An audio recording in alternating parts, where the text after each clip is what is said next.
You may be seated.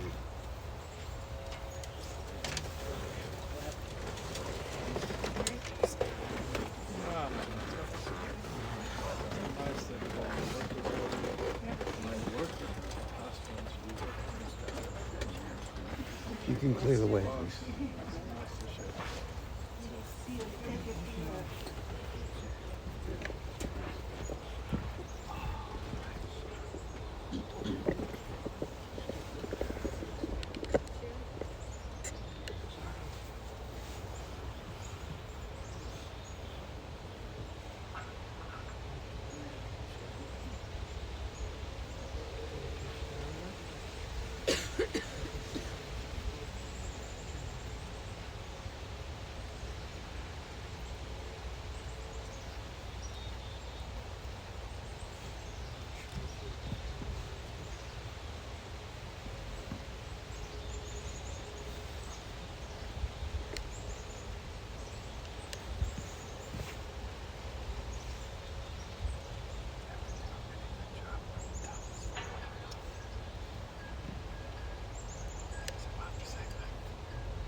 Accept this flag as a symbol of our appreciation to the most honorable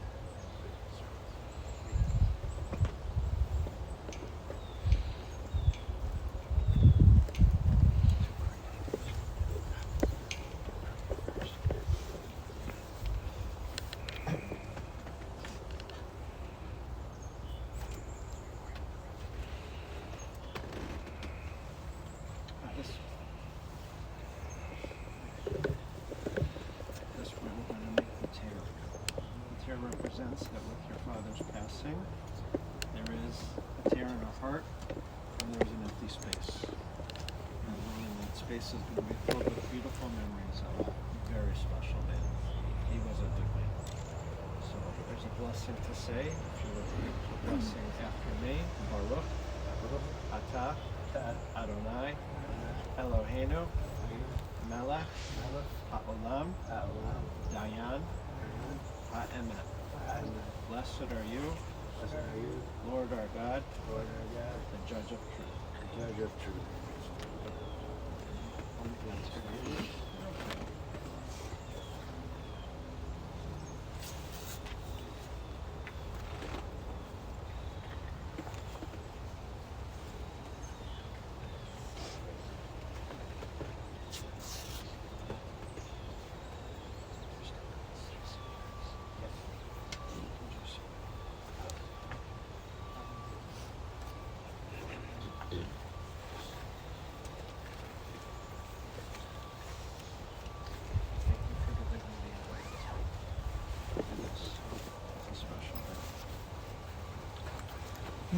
מזמור לדוד, Adonai roi lo yaksar, v'nodesh yabitzeni, amei menuchot yanaleini, nafshi yeshovev, yancheni b'maglei tzedek, leman shemo, gam kelech b'geit salmavet, לא ירא כי אתה עמדי. שבטך ומשענתך המה ינחמוני. תערוך לפני שולחן נגד צורריי. תשענת בשם ראשי כוסי רוויה, אך טוב וחסד ירדפוני כל ימי חיי, ושבתי בבית אדוני ליורך ימים.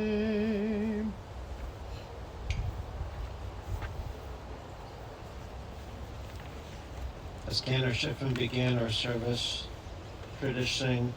chanting our traditional Psalm 23, I'll ask you to join me in the words in English, "The Lord is my shepherd."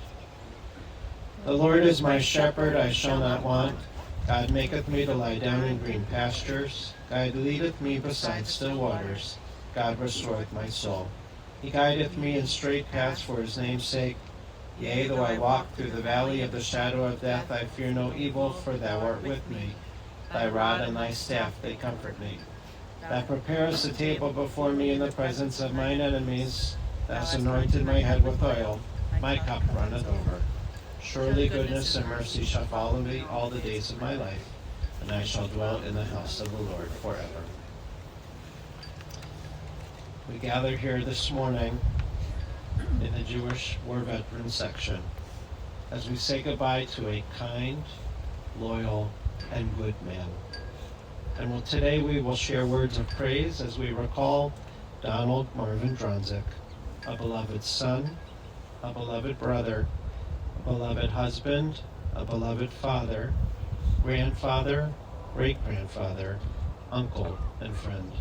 We extend our deepest condolences to Don's family, to his two sons, to Brian, and to Murray, and to Diane, to the apples of his eye, his grandchildren, to Jake and Bailey, to Alex and Sarah, to Sammy and Ricky, to Mayan and Ranan, and to his great-grandchild, Cameron. Don was a dear brother of the late Arlene and Harvey, cherished brother-in-law of Harry and Sherry, Carol and Norman. And we know that Don now rejoins his beloved wife, Sharon, be placed right next to her, and they're rejoined in heaven, as well as he joins his parents of blessed memory and all those who have gone before. This morning we have a special tribute from Don's son, Murray. So we'll call up Murray.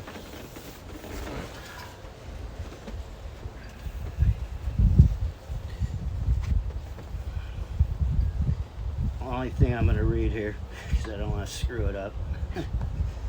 But 5 years ago, we had a birthday party for my dad. All my family there, my kids were there, and my dad, he did a speech, and his speech was this. He says, "Do you know the difference between," his friend, he said his friend asked him if he knew the difference between a marriage and a birthday. And he said, a birthday is a period past, and a marriage is the start of a period beginning. But my dad disagreed on one point. He said the birthday was the beginning of a new period, and that he would see us all back there in 90 years. And then he finished by saying, "I hate to think what I will look like." My dad. So here's something about the Dronzeks. You've all seen it. There's something in our DNA. There's a silly, goofy gene. My dad had it. My brother's got a lot of it. Sammy, Jacob, and Alex, they all have it. If you've been around us, you see it come out. I'm just prefacing my eulogy because that'll explain what's coming forth. So here we go. Howard Cunningham, Ward Cleaver, Donald Dronzek. So those first two dads were dads on Happy Days and Leave It to Beaver. They were scripted as the quintessential dads. Well, my dad didn't need a script because that's what he was. When I was growing up, my dad had season tickets to the Browns.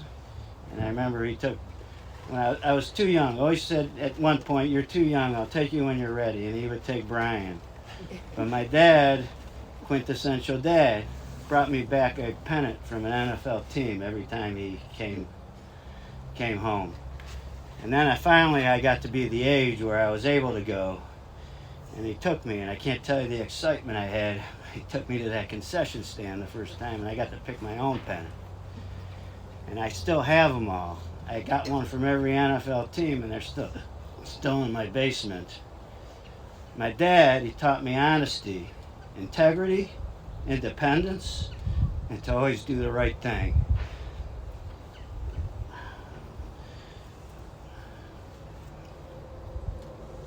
So, oh man. When I was, I remember a time when he was taking me to my softball game. I was probably 11 or 12 years old, going up to Hilltop School, and I'm walking up the hill after a day at Fairmont Day Camp. And I told my dad, I go, "Dad, we had relay races today. I won every single race. I was the fastest kid at camp." And I said, "I'm faster than you." And my dad said, "You want a race?" And I go, "Yeah." We walked up to the top of that hill, and he was like, "On your mark, get set, go." Let me tell you something, he kicked my ass. I was like, holy crap, my dad's the Flash. My dad taught me reality and a no BS outlook on life. My dad, he always had our back. He always had me and Brian's back, no matter how much crap we threw his way. Well, Brian more than me. Me and Brian, we pretty much wrecked all his cars. Well, Brian more than me. But I burned his car to the ground. So, I mean, it's a famous story when I was growing up, but a couple of weeks ago I had some friends here, and we were bringing that up. And I was saying, man, I never seen my dad get that mad in his life. And a couple of them looked at me and goes, your dad gets mad? And I just, what an outlook on him, because he was the most affable, gregarious person you ever met. But my dad told me, I'll be damned if you're ever going to drive my car again. But my dad was a quintessential dad. He taught me life lessons and forgiveness. About a month later, he helped me buy my own car. 1974 brown Mustang II. That car lasted me from high school all the way through college. When I graduated IU, my car was on my last leg. He gave me his 4-door Malibu. Ironically, it was the Malibu he had to purchase after I burned his car to the ground. I knew everything was A-okay at that point. Which brings me to my next analogy. Larry, Curly, and Don. Remember when I told you he had that goofy, silly gene? Well, my dad had it in spades. When we were growing up, every occasion, Father's Day, Mother's Day, birthdays, anniversaries, there was always that one serious card. We were a greeting card family. My dad would pick it up and pretend to cry. He would do the whole thing with the whimpering and the blubbering. Hilarious. We would crack up every time. It got to the point where at every special occasion, somebody would hand my dad the card and go, "Don, read the card." And we'd crack up every time. For those of you who grew up with my dad, he had this face. I know some of you have seen it, but he would tilt his head to the side, make his eyes go completely cross-eyed, stick his tongue straight out of his mouth, crack us all up. I remember at times, like, my mom, jokingly, she'd go, "You're an idiot." and my dad would do that face at her, and she would just start cracking up. We were a family that grew up eating dinner at 6 o'clock every night. My dad worked till 5 o'clock, home by 5:30. So the one time we were at the dinner table, there was no cell phones back then, and my dad was not home at 6 o'clock yet. So, we waited a little bit. My mom finally says, okay, let's just start eating. So my dad came in probably 10, 15 minutes late. My mom turns around and goes, "You're late." And my dad did that face. And he started walking bow-legged towards the table. And he sits down, and we could not stop laughing. A lot of stuff happened at that dinner table. I can't tell you how many times my dad would do something. And you ever have those laughs? You're sitting next to somebody laughs, you can't stop laughing, and you're looking at everybody, and you got tears in your eyes. Well, my dad was the purveyor of contagious laughing. Like I said, a lot of stuff at the dinner table. When we would sit down, my dad did this thing. He loved my mom's cooking, but when he was done, he would lean back and go, "That was good, good, good." He did that from the time I was a child through his whole life. And I remember it continued because when Sammy, Jake, and Alex came along, and boy, did he love you guys. But he started doing that at the table, and then they would try and repeat it. But they were doing it wrong on this one time. They would be like, "It was good, good, good." My dad's, no, "It's good, good, good." And they would proceed for the next 5 minutes, doing it. More contagious laughing at the table. But, that's my dad in a nutshell. And, I don't know what happens after you die. I know maybe our souls are out there somewhere. I don't really know. But I do know this, that if he tried to convey anything to me, he'd say, "Hey, Merc, don't worry about me. Everything over here is good, good, good."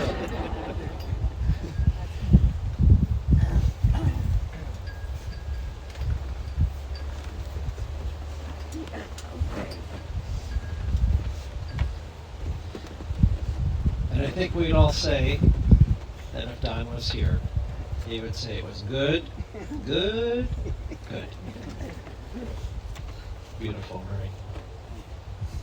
The truth is that everyone loved Don. He was always positive. He was a breath of fresh air, funny and sweet, famous for his one-liners, his practical jokes. He had the best cute smile. He was a mensch, as we say, a good neshama, a kind and caring soul.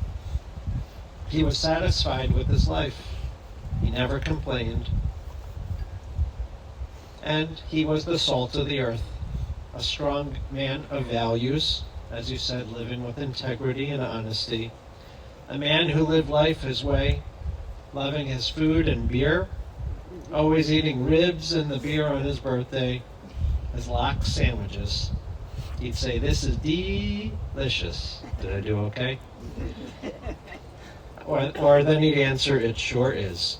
And all those other grandpa-isms that we shared when we met the other night to plan for today, and those which you hold in your heart, and those that you will say to honor him. Don was a man who lived life the right way, a family man who was protective and loving. Born and raised here in Cleveland at 151st and Kinsman, known for his funny New Year's skits he performed with his brother for family gatherings. Graduating from John Adams High School as the class president, voted best personality, a high school wrestler, small and mighty. The only problem was that he needed his mother's permission for him to join the wrestling team. She refused. She thought it was like big-time professional wrestlers with all their theatrics. Well, Don didn't give up. He was persistent, and he could be a little sneaky.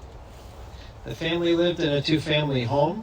His Aunt Esther lived downstairs. So one day when Don's mom was out, Don asked his aunt to sign for his mom, and she did.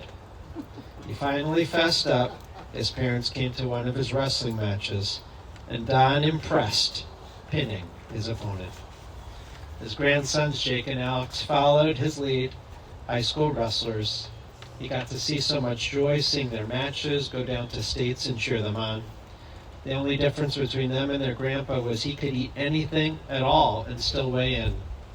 Sandwiches, cake, you name it, it didn't matter. He had a baby face, he always looked younger than he was, so much so that he had to carry his birth certificate around with him to prove that he was old enough to work as a pin setter at the bowling alley as he did in high school. Don met his beloved Sharon when they were set up on a blind date by Don's best friend and Sharon's cousin Al. That blind date was actually a birthday party for Don. The story goes that they didn't hit it off that first date, but thankfully they ran into each other later. They started dating, and as we say, the rest is history. Married on September 20th, married for nearly 55 years until Sharon's passing. As you heard, he loved Sharon's cooking. Every night she'd make a full dinner, waiting for Don to come home. This is what he told me when we were preparing for your mom's funeral, that every day he would come home from work, give her a kiss, and then the family would eat together. After high school, Don attended Fenn College, graduating with a degree in accounting, and then he was drafted into the Army, serving in Germany.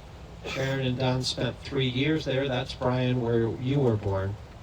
One of his jobs in Germany was patrolling the gate as a sentry. He'd always share stories of his time overseas, including how on Friday nights when he worked, the German local women would line up at the sentry gate, waiting for the young GIs to couple up for a night of fun, and then Don would go back to Sharon each night when his shift was over. They had a car over there and enjoyed their time traveling all over the country, and Don was in charge of making coffee for the captain, who always drank it black, and that became the way that Don took his coffee too. Though he had an accounting degree, he only did taxes on the side. He worked as a bookkeeper for electric storage and battery, becoming the manager of a scrap iron business, Morris Roth & Son, and then working for Reserve Iron and Metal, doing whatever they asked him to do. After he retired, he started a second career. He was a bus driver, driving the Senior Connection bus, taking seniors to their programs, entertainments, to meals, to shopping and doctor's appointments. He really enjoyed that. And eventually he transitioned to being the one who was on the bus, but no longer the driver. You heard the best dad, as Murray said, always have your back. He taught you, he played catch in the yard, the funniest and the best. And the best grandfather, as we shared when we were meeting together to plan for today. You described Grandpa Don as super involved, how you lived so close to your grandparents and would just spend so much time with them. They'd always take you on fun outings. It seemed like every week it was putt-putt or the driving range or something else special. And even just being at their house was an adventure, playing all the board games like Tiddlywinks, badminton, picking their tomatoes. It was always a special treat when you helped Grandpa make his martini, which meant putting olives in.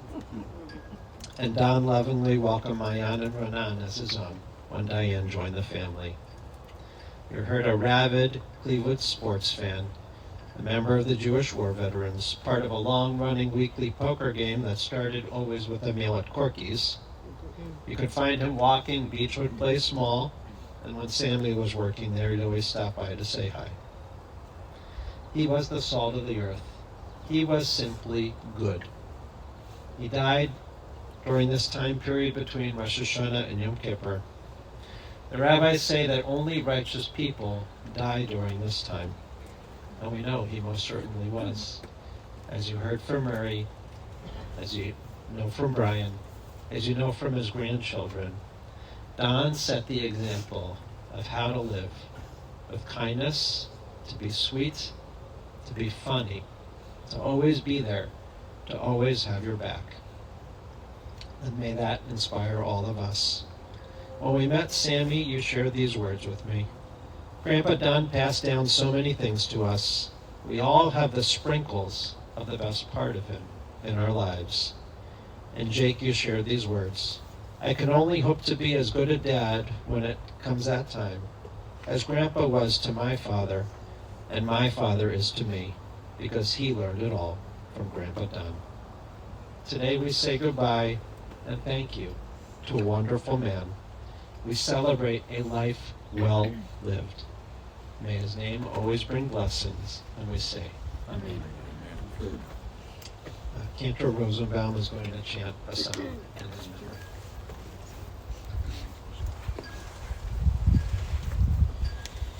Shir Amanot Esayna El Harim Me'ayin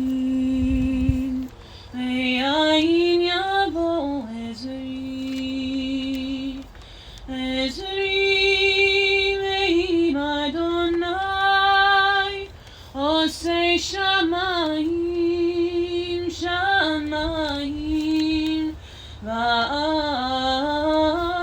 Va'aretz Aiten Lamot Raglecha Ayanum Shomerecha Hine lo yanum elo yishan Shomer Yisrael Adonai Shomerecha Adonai tzilcha yeminecha Yomam hashemesh lo yageika Ve'yareach b'layla Adonai yishmorcha mikol ra yishmor et nafshecha Adonai yishmor tzeicha uboecha me'ata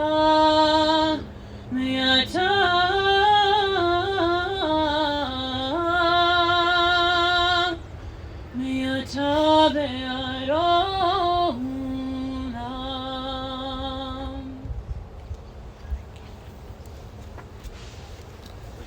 At this point, we're going to lower the casket.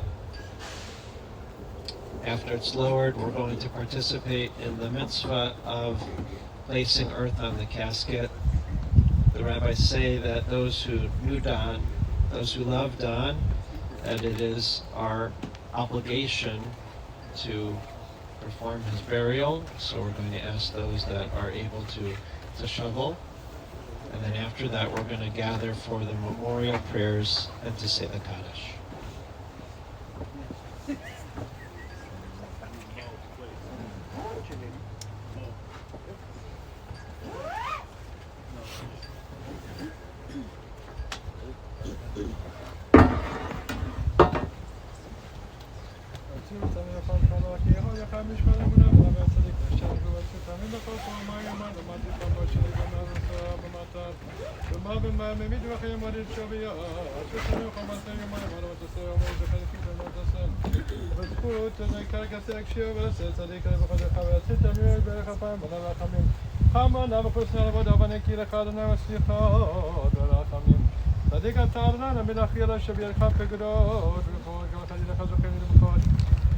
ויהודה בניך ברחמים עליך במיוחד גירך אדון ורחמים אסיך על אדם כי ימי שנה יחיה מה יקרן כל היה יחיה ברוך דיין אמת באמת ומחיה ברוך אמת יאמת אדם שתק גם כבינה ושנה גם שפוי חמישה מכה ושמע ודאי אצלנו ידענו הנגת המשפטך ונציצה בדבריך ותזכה בשבתך לדבר אחד במלך שבתך צדיק אתה אדוני וישב משפטך דיין אמת שובתך